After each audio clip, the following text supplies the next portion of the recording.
Morning, everyone.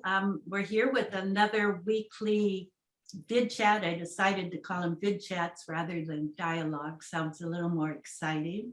And this week, I'm so happy to have someone I've followed for years, and we've met up like many years ago at different Feng Shui conferences, like the International Feng Shui Conference. But I'm having him on to do a whole thing on astrocartography because he's really a master of it. And so he does Feng Shui, astrology, and astrocartography. And he has a book on it. And his website is elliotanzer.com. So you can just go there to find out more information. So he's going to explain what astrophotography is. And, you know, it's basically about where he puts your chart on the whole Earth, on the whole globe, and then decides where the planetary alignments come.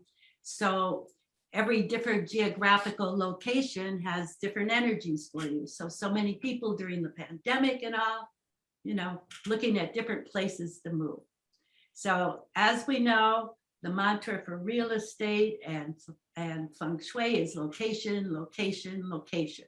So, hello, Elliot. Well, thank you for the introduction, Carol. And it's so good to see you again after all these years. I think it was 2001, probably at the International Conference in Orlando. Right, exactly. And unfortunately, we haven't had too many conferences since. And they were so brought together such an eclectic group of people from Europe, and I mean they were wonderful. And after going to so many of them, it really becomes a Feng Shui family. So there's a lot of people I'm missing. Of course, a lot of people aren't here anymore. So exactly. We've outlived them. Yes. At the International Conference in 1995, the second one, that's the first one I spoke at, I introduced the concept of astrocartography from astrology, Western astrology, and realized after my own training in Feng Shui that astrocartography is really global Feng Shui. Right? And understandably, hundreds of years ago, the concept of relocating was really not a consideration. You stayed with your tribe, you stayed in your community, stayed with your clan. People didn't really travel that far until maybe a few hundred years ago, 1900s really, when people really started to explore. And now, of course, from our generation, the 1960s and 70s, all over the world, right? Astrocartography comes with the times. It was developed back in 78 when computers became easy to calculate this complex mathematics. A lot of it has to do with celestial math, okay? And be able to plot out a map that shows the path the planets were traveling across the face of the Earth. So unlike a birth chart where you're looking out at the zodiac with the planets moving against that backdrop, a map of the Earth with the planet's path on is really looking down at the Earth and seeing where the path is. And our consideration here is just like with to use as an example, a sunrise or sunset, just before and even when and just after it's on the horizon, it has that very strong magnetic pull. So it really kind of draws us into, wow, look at the sunrise. Wow, look at the sunset. Any planet that's within 8 degrees, which is just before or 8 degrees after it comes above the horizon, even though we don't see it with that strength of the sun, energetically, it has an impact. And that's what defines our vibration with that location. So it's like chemistry. You fall in love with some people, you don't fall in love with other people. People who've traveled around the world or have gone to meditations, they'll go, oh, I feel so good here. I wish I could live here forever. Right. Probably because they have good life, right? In fact, that's what happened to me when I got to Hawaii back in 1974. I sold my return trip ticket and didn't leave. Wow. Not everybody's in a position to do that. A lot of people say, I'll come back someday. Right. No, you just stay. You just stay where you are. But if you're in a position where your life continues to be a struggle, as unfortunately most of my clients are, and that's why they call me, where can I go that might be more comfortable, more relaxing, or more beneficial in some way?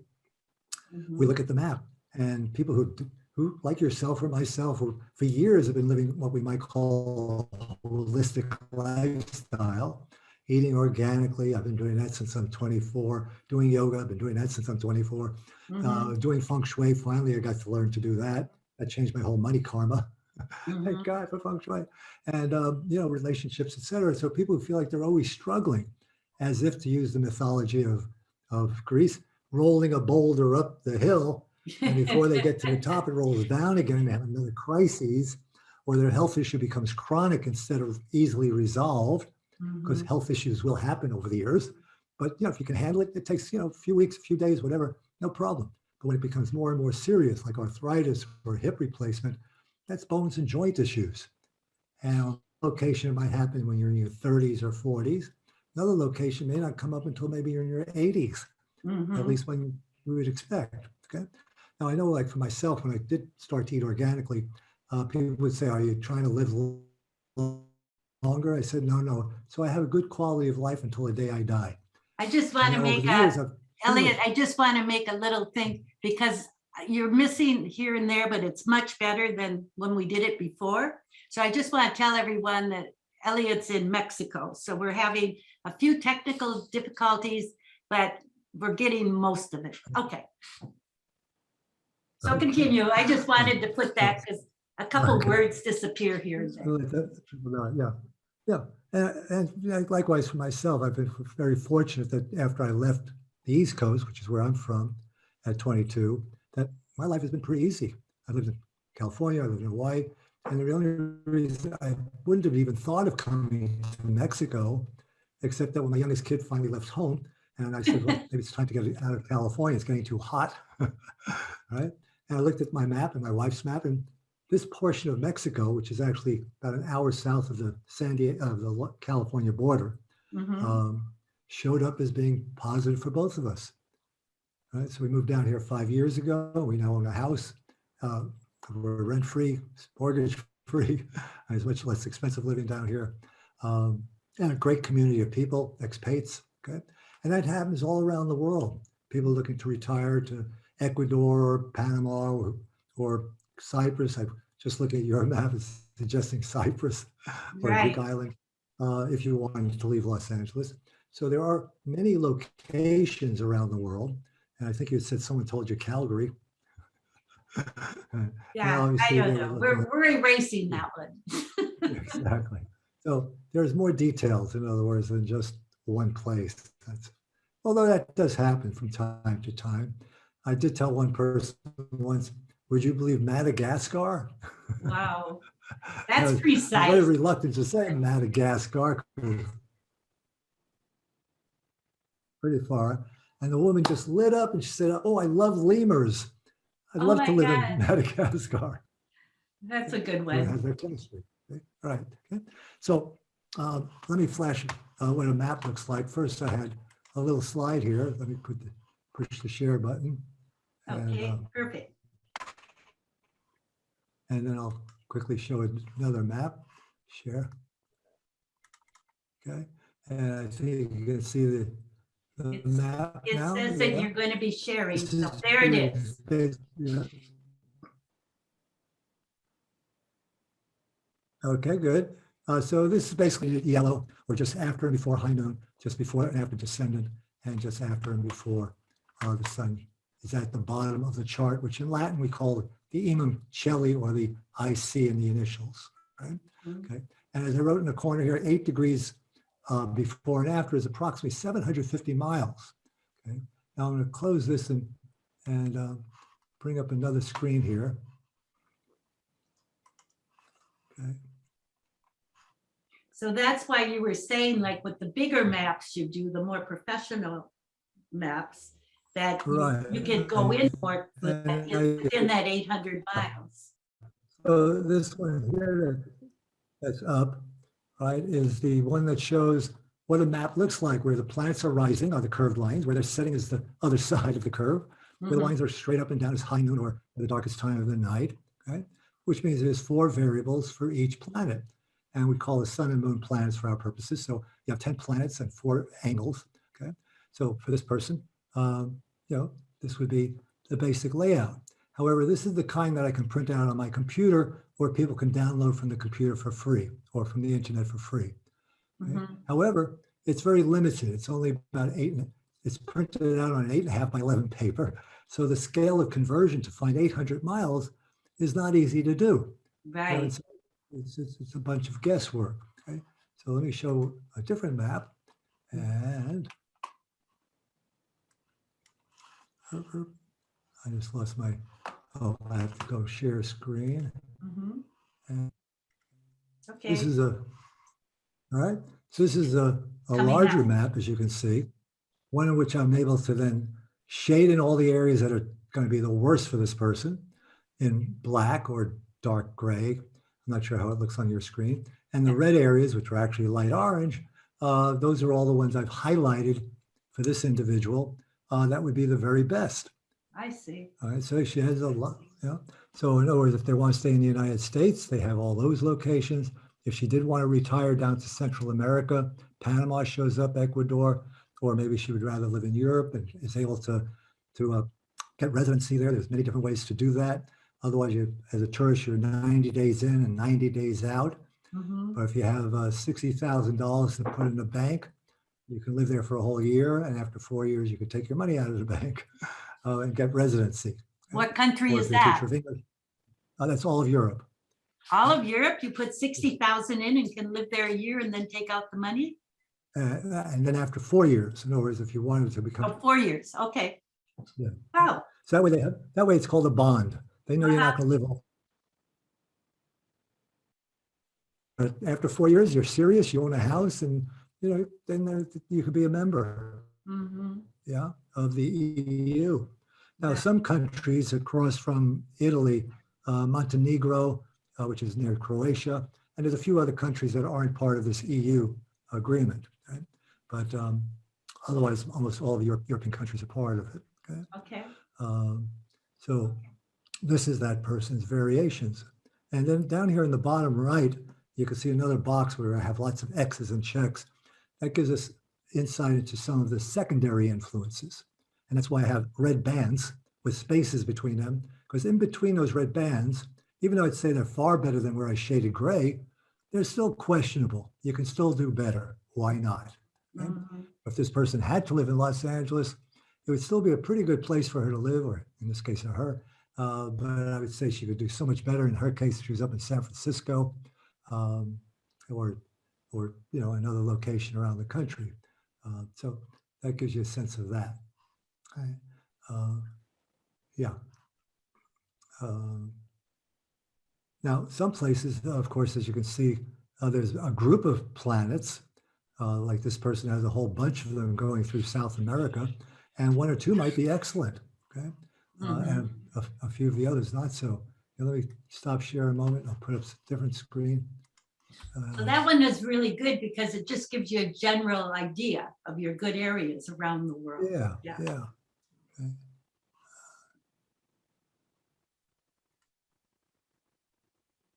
Okay, I think that's probably the best one to show. Okay, so if I'm going to continue. So the ones that are favorable, or the planets that and it's just like a person like Carol or I come to a house, we look at the Feng Shui, and we could pretty much read the person's life as if we're, how should I say, because your unconscious is everywhere, okay? So the map too will show us what your struggles might be in the early years. And then if your karma is balanced or you're able to move on, a person will move on. But if they're kind of stuck there and they don't know where to go, then having a map like this is a conscious way of choosing where to live. Otherwise, it's hit and miss. Okay? Now, you can go on a website called astro.com and they generate a map like this, but they don't use the wide enough orbs. As I'm saying, you have to consider up to 800 miles to either side of a line. That's a lot. You might notice over here, whereas on astro.com, they're only giving you 125 miles. And unfortunately, a lot of otherwise excellent astrologers reading birth charts haven't been trained in this. So not everyone who says, I do astrocartography, you might say is qualified to be an astrocartographer. Right. They think that, they know that Mercury is a planet of communication. So they may say, go to Mercury to write a book, or The goddess of love, go to Venus to fall in love. So what does that mean? You have a choice, either write a book or fall in love? The fact is, someone like John F. Kennedy, who lived on Saturn line his whole life, wrote two great books and fell in love. He became a president of the United States. Wow. So you can have great success on any planet, but it's the quality of life experience that we're talking about. John F. Kennedy was not a happy guy. He suffered from depression. He was taking 16 different medications. He almost died 5 times. He had a stern father figure, and we can probably presume a loveless marriage because he was a womanizer. And he really suffered. You know, I only had one friend because Saturn tends to be a loner. And people live on Saturn tend to be isolated or feel like they're in a cage. They're stuck. So for all the outer veneer of being rich, handsome, and famous and the president, Camelot, I would have sent him to California. Go live on Venus. Enjoy being well. And maybe you'll fall in love with someone like Marilyn Monroe.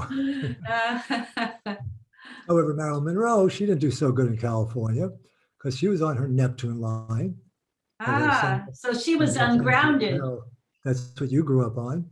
And for her and Marilyn Monroe, and you know, it was all about glamour and glitz, and she felt invisible and never recognized as an actress. And what'd she die of? Alcohol and drugs. Right? So Neptune is really a difficult place for people to live and don't feel like they have their feet on the ground because Neptune is symbolic of the ocean, right?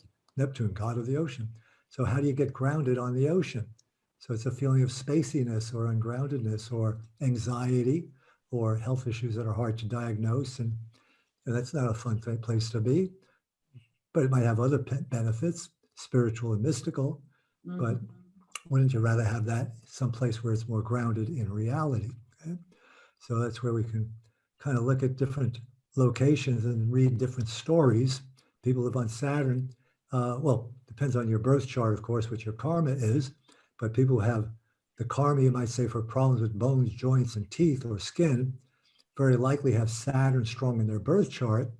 But if they're living on Saturn, it's going to happen in their 20s and 30s or growing up even. Yeah. Whereas if they live someplace like Jupiter or Venus or Mercury or the Sun, which are the more empowering planets, then they can really enjoy a comfortable life and maybe not have any problems with their bones or joints until later in life. And even if they start getting arthritis, somewhere in their 60s or 70s, they can go to a homeopathic doctor or do meridian tapping, if you're familiar with that technique, or any of the other energy modalities, right? Mind, body, spirit, and probably resolve the arthritis within a few weeks or maybe a few days. You know? Actually, for me, it was 3 days. So, and I'm 76, and I still don't have arthritis. You did that with tapping? No, I did that with homeopathy. Oh, homeopathy. Okay. Yeah, and unfortunately, my homeopathist, who used to be in Costa Mesa, actually, I originally met him in California at the Shaw Clinic. You might know that place. He's passed away several years ago. I'm still looking for another great homeopathist. So, because I am getting older, I might need him again someday. But energy medicine, meridian tapping, or emotional freedom technique could also resolve a lot of health issues. Yeah, I did that with my cousin Bobby, who had TMJ and headaches and clicking jaw for 26 years. And we sat there and tapped, and within 10 minutes, he could move his jaw, and he was laughing. And I'm going, Bobby, what's so funny? He says, my headache's gone away. I don't feel any tension in my jaw. And I can't believe my crazy cousin actually knows what he's talking about. Yeah, I've been doing a lot of tapping, and I'm thinking of putting together a program to be doing it because I've been studying with Dawson and that for a long time. Yep, it's amazing. Yeah, Dotson's good. Yeah. Yeah. And when my wife brought this thing home one day, tap, tap, tap, going, oh, okay, what you into now? I mean, since I'm 24, I've seen a lot of woo-woo stuff. You know? Yeah, we all have. Astrology, I did my chart, I went, oh, I got to learn that. He did a tarot card reading for me. I said, oh, I got to do that. But yeah, you just have to do it and you see the results. You go, yeah, it's easy to do. Okay. Perfect. So each planet has its own vibration. So it's not like you can go to Venus, the goddess of love, art, and beauty, and become an artist or suddenly become beautiful, or suddenly become in love, right? Or that you'll marry someone and it lasts forever. Right? You know, it's like Right. magic.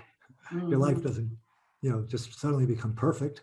But what it is, though, is that if one gets a divorce living on Venus, it usually ends easily in a sense. Well, it's awkward, of course, at the end of any relationship, but it's relatively easy compared to, say, Mars, where it might end in bitterness and litigation, right?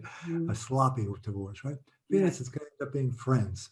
You know, we're really in love with each other. I really adore you as my friend, but we're just not compatible for everyday living. So we go separate ways. So Venus, you know, at least the quality of life. Or a lot of the Feng Shui people ask me, where can I go to make a lot of money? Why Feng Shui people are preoccupied with that. I know, the money corner. I said, it's the wrong question. The right question is, where can I go to live comfortably, whether I have a lot of money or not? Because whether you're going to have a lot of money or not depends on your karma. Right. If you're going to be Bill Gates, you'll have a lot of money no matter where you live. Right?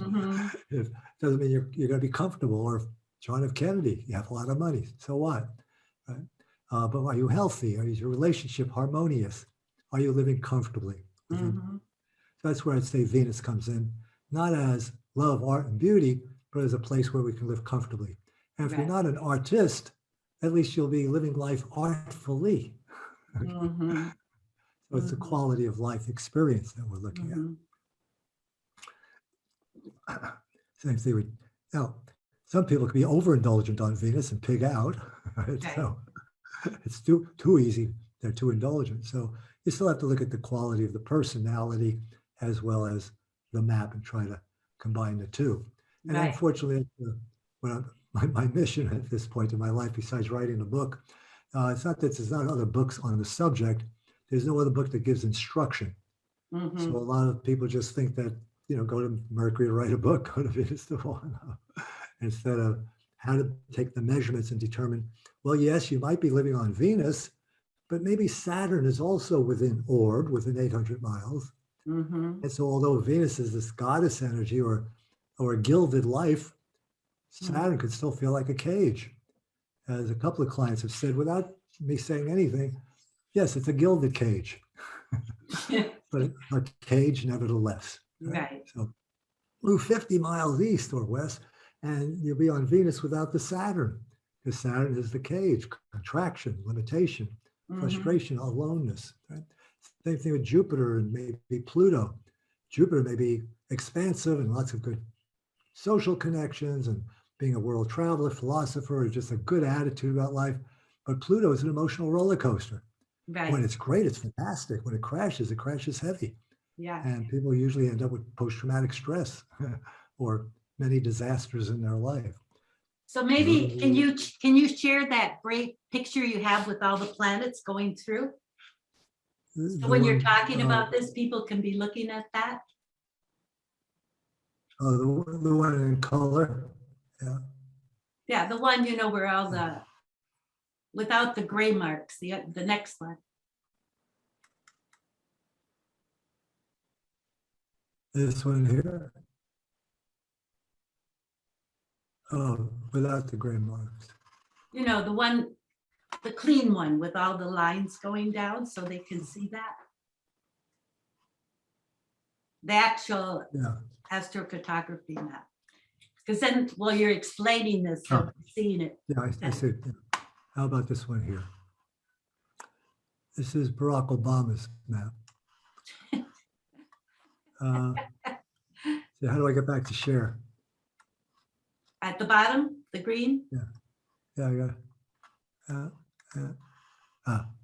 share screen. Okay. So I have that one now selected.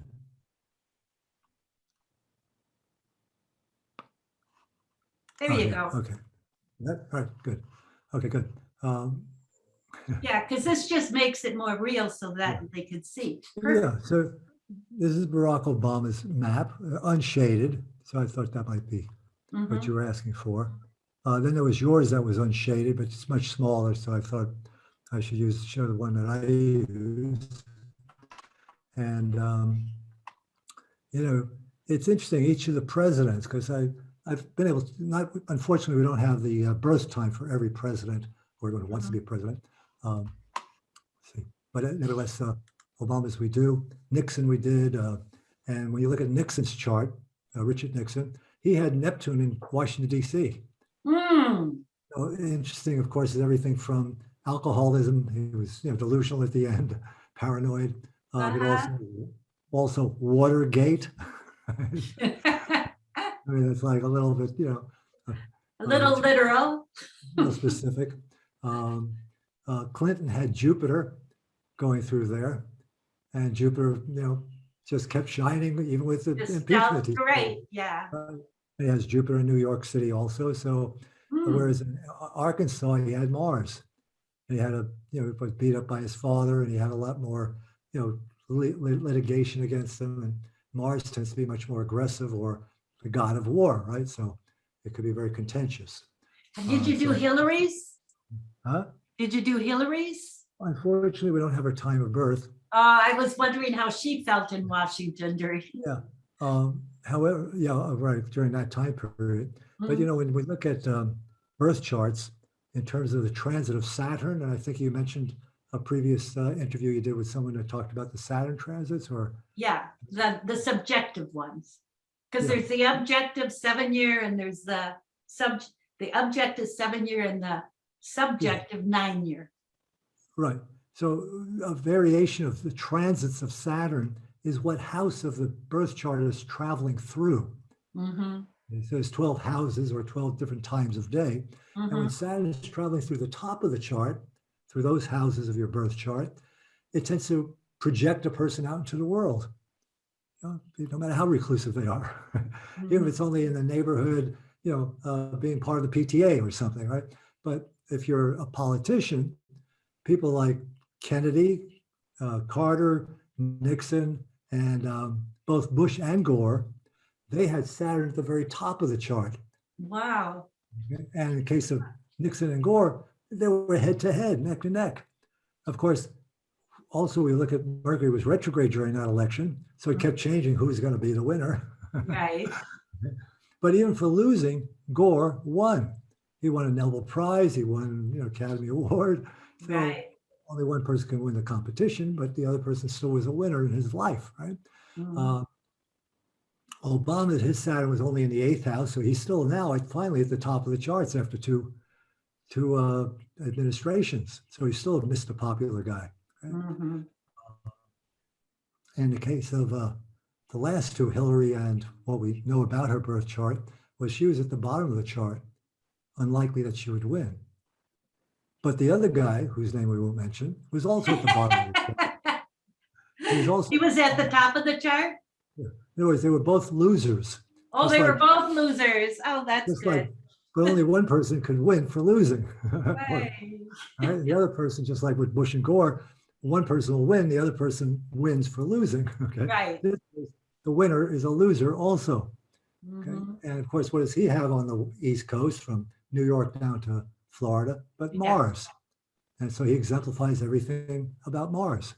Aggressive, assertive, bully, crude, rude, and socially unacceptable, really. And what about Biden? Well, Biden, he's a 12th house sun sign, by the way. He's a Scorpio. So he has a lot of his energy was in the 3rd house.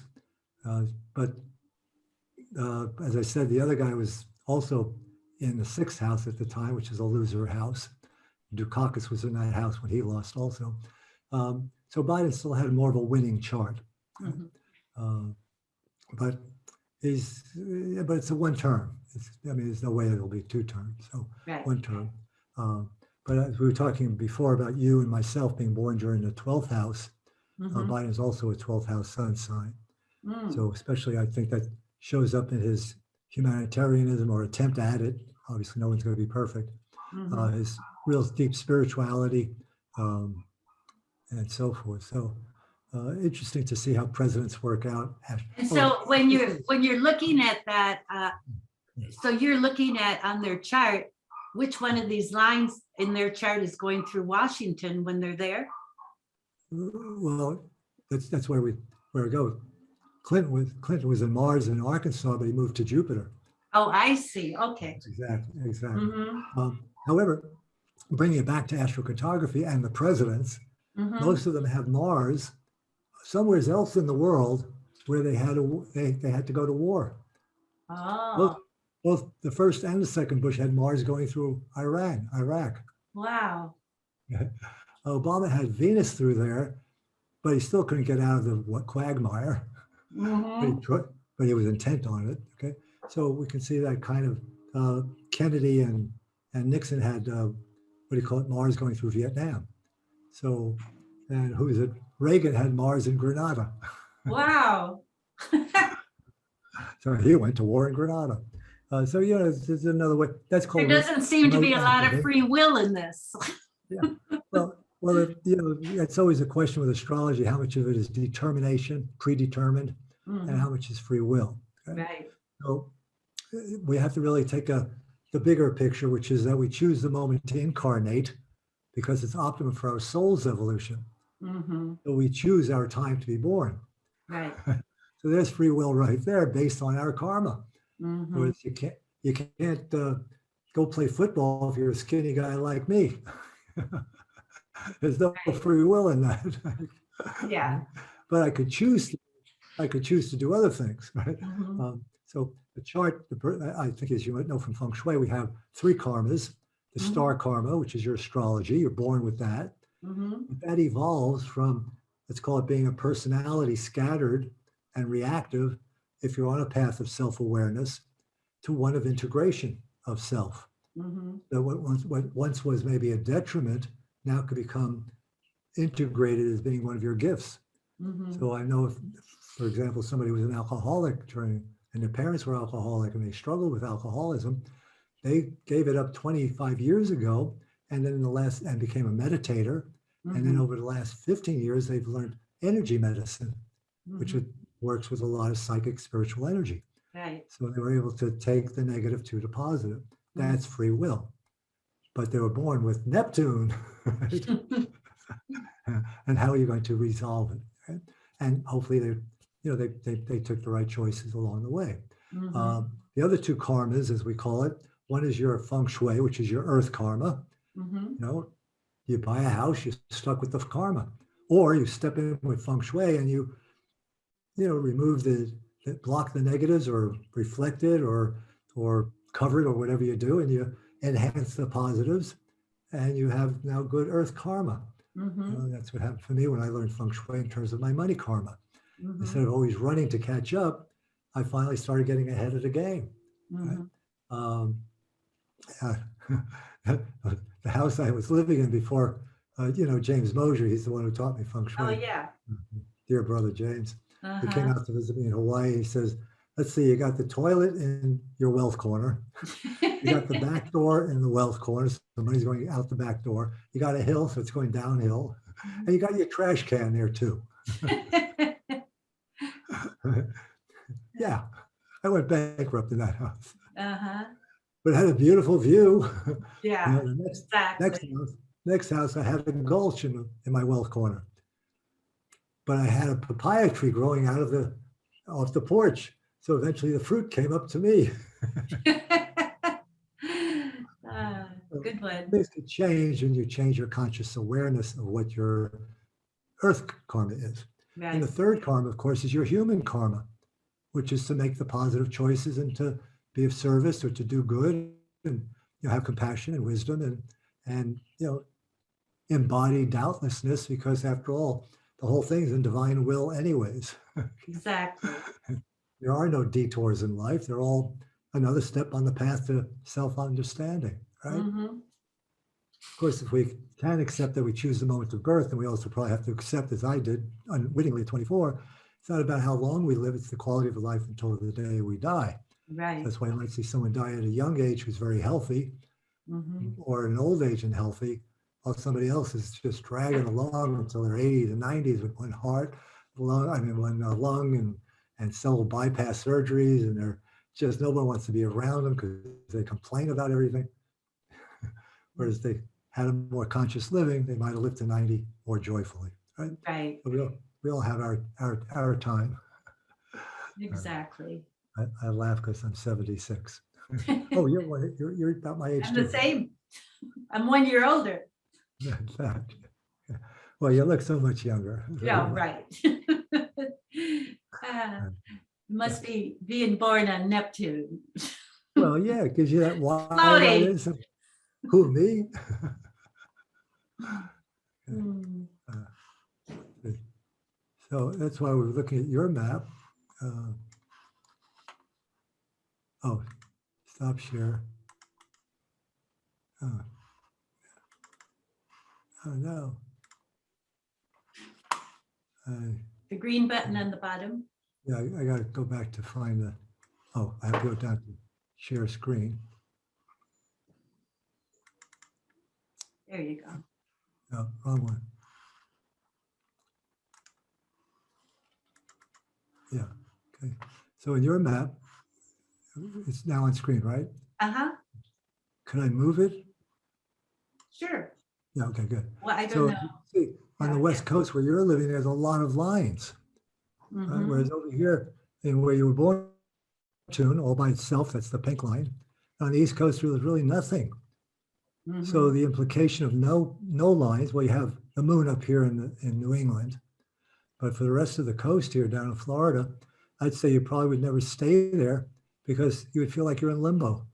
Right, but I was born in Wisconsin in the middle. Yeah, Wisconsin would be Neptune, spacing out. Yeah, there you go. Okay. Or feeling, as I said earlier to you, you might have felt like a spaceship dropped you off by mistake and would come back and pick you up someday. And as I said, my brother and I both wondered, oh, I have to look at where his Neptune is because we wondered why we were in that family. They Yeah. were so practical. Yeah, right. You're so Neptunian. But with your early, I would suspect, interest in things spiritual, whether it's meditation or reading about religions. In fact, I'm going to make a guess here, but you might have grown up in a religion where you were attracted to it as a spiritual path until you realize that it's a limitation because it's a religion. And my brother even became a conscientious objector at 12 years old. You got it, right. Stuff like that. It's just, yeah. Yeah, that compassion and spirituality. Okay. What I would, yeah. Have you ever been to Hawaii, the Big Island in particular? I have, but I just wasn't attracted to it. I mean, it was nice, you know what I mean? But I'd never think of living there. Well, if you look at it, I think you can see my cursor, right? Yeah, uh-huh. Yeah. So I'm circling the island. The closest one to the Big Island, which is where my cursor is now, is this gray line, which is the moon. Oh. So the rest of the island is really, and maybe the Big Island also is too far away. That's why these small maps aren't as useful to me compared to the big ones. Is that 800 miles? I don't know. So there's really nothing there like the East Coast, I was saying. It's kind of like limbo.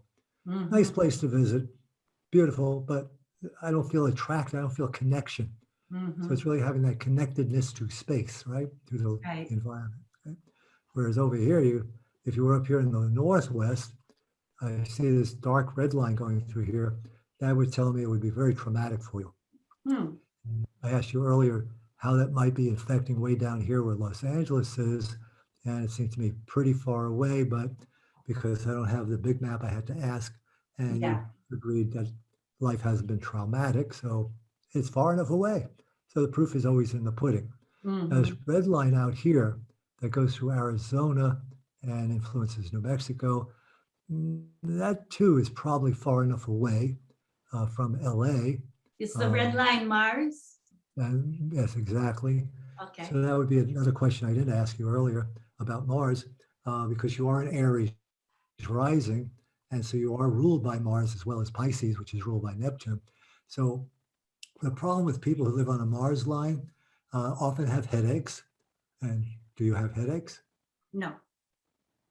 Okay, so you're probably far enough away from Mars. Okay? But that doesn't necessarily mean it would be the only thing. But the other thing about Mars tends to be people who are always on the move. They can't sit still. So for a young person, it's climbing mountains and digging gardens, and you got a lot of vitality and energy and a lot of spunk, and Mars keeps you rolling. But at what point does Mars is a burnout? Right. So if living all these years, if you had Mars, I'm speculating. No, but I am like that. I'd say by now you'd probably have adrenal exhaustion. right? Yeah, And the answer, yeah, but I don't, and you so. don't. So, and now if you're living in Arizona, you would have adrenal exhaustion Oh, okay, or just feeling weird, tired all the time. Right? yeah, Just like in the commercial with the Energizer bunny, right. right? You go, you go, you go. But eventually that bunny does need batteries. Yeah, His I longer just never lasting. attracted to Arizona either. Exactly. And you'd probably feel even in Sedona or a place that you might otherwise feel you resonate with, you'd probably feel like it's too hostile, too Well, much I trees. went to Sedona for Feng Shui this year during the pandemic and stayed in the house. And it Yeah. was so, I just like couldn't connect with it. And I had been there earlier and thought it was fabulous. I was looking maybe to move there and I went, no way. So that's Exactly. interesting. Yeah. Too restless, too reckless, too compulsive, it's too Mhm. contentious. So it might be that everyone's arguing, but or that you feel like you can't connect because they're Mhm. too whatever. For me, it was Japan. I went to Japan to teach feng shui on a couple of occasions. That's my Mhm. Mars line. And was it exhausting after 2 weeks? I'd get off the subway train in Tokyo, would be at the wrong end of the station. I have to carry all my stuff to the other end. Hey. Yeah, I mean, it's just Mars tends to be that way. Yeah. Um, so even if you're the nicest, sweetest person in the world, it just seems like the environment itself is hostile. Mhm. So, so that's where. But when we broke it down, though, I said you had Mercury here, you had Jupiter there in Los Angeles. Very likely, you also have uh, it was the planet Uranus, and Mhm. that's when I said might be the problem here, because Uranus by itself, I wouldn't necessarily say a problem because it is you as an innovator, an entrepreneur, a person who thinks outside the box. Mhm. I often think of Uranus. You look at two ways to learn astrology: is the mythology that was given to the meaning of Mercury and Venus and who these gods and goddesses were supposed to be as Mhm. archetypes, and the other Mhm. way is actually to look at the planet, the astronomy, right? Mars, a red planet, right? Saturn, rings around it. Jupiter, big and bold and bright and orange. And Mercury, close to the sun, so it's the nervous system. Uranus is the only planet that tilts over on its axis, east and west, Oh, I and didn't know spins that. differently than everybody else. Wow. That's why it's unique and unusual cases, revolutionary, sees things differently. Right? Yeah. However, that thing where we take our index finger and go cuckoo. so, so it's everybody else. We might be in the conventional world. Everybody else, we might appear cuckoo. I'm an Mhm. astrologer. You do feng shui and all the stuff you do with minerals and whatever. Um, but among ourselves, we all hang out together. Right? Exactly. As the rest of the world that we say is spinning out of whack. So, we have a couple more minutes here, this was so like instructive. So just tell people, so you told me that, these simple ones that you can get online, you have a book, right? That they can order from elliotanzer.com that explains the lines. Yeah. And then if they get a consultation, they get a big map that's more exact. Is that it? Uh-huh. Let me share the screen again and I'll pull that one back up. Okay. So I think you can see on the right side is the title of my book, Mm-hmm. Step-by-Step Guide. But I Mm-hmm. would say it's not for anybody who has problems with maps and multiple steps. If you have trouble plugging your DVD in, forget it. There are many steps to creating the map the way I've labeled it here, areas Mm-hmm. that are best and least best and secondary and so forth. But for a person who's good at maps Mm-hmm. or good with instructions, and you don't need to know any astrology. We're just talking about 10 planets. So it's not complicated with houses and aspects and progressions and transits and blah, blah, blah. And then what I usually do is I order the map for you, although you can order it yourself for more money. I get it wholesale, of course.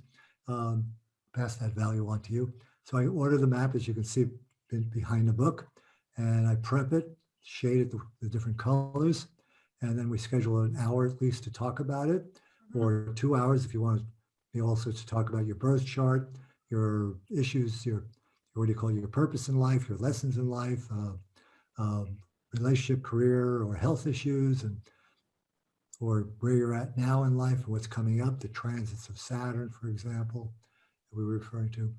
So that would be a 2-hour comprehensive reading. But my suggestion would be, of course, to email me.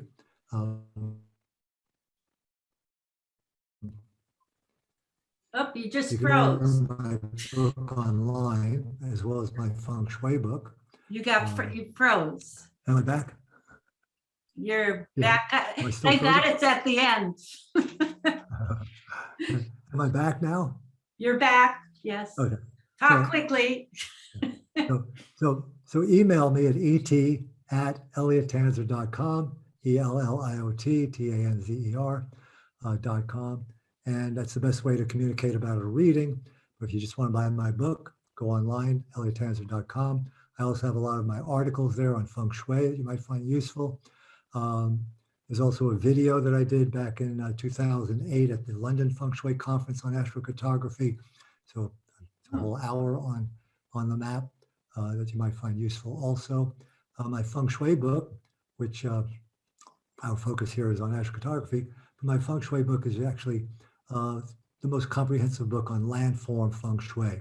Everything to do with the site, the structure, the room configurations, and it's called Landform Feng Shui, which all other systems, whether it's flying stars or Black Sect Tantric Buddhist Feng Shui, all depend on, and any good teacher of those other They're approaches, so important, yeah, all start with forms. right. Some people, I think, mistakenly call it form school, but the proper term would be landform Feng Shui. Mhm. And that's what my book is all about. All right, well, this was like lots of information for everybody. So I'm so happy you were here, and this was a great one. And we managed to mainly hear you most of the time. So life, I've had like my consultations, they're in northern Spain. It's been times, right? And connections, northern Italy. So, but everybody's moving all over the globe these days. Oh yeah, well, this is such a, keeps me busy all the time, basically. Okay, well, thanks, Elliot. And have a By good the way- time down there in Baja. By the way, one other thing about your birth chart, for the last Yeah. several years, you've been at the top of the charts. Oh, good. 22 degrees Aquarius in 2022, you're going to drop out. Oh, no, I better get located fast. So maybe we'll talk about the date for that later, but that's followed by, doesn't mean drop out, disappear. No, Just I means know. you're not going to be so career driven or so out there as you now Exactly. are. Thank you for being out there. Well, And, I've been thinking of writing a book on invisible architecture, so that's probably where that's where it's going. Right, Yeah. exactly. Mhm. So it's the end of one cycle before you begin the next. And not put up with all the Zoom stuff. Yeah. Okay, thank you. My pleasure. And Bye. thank you for inviting me. And see you all next week. Look again. See you. Bye.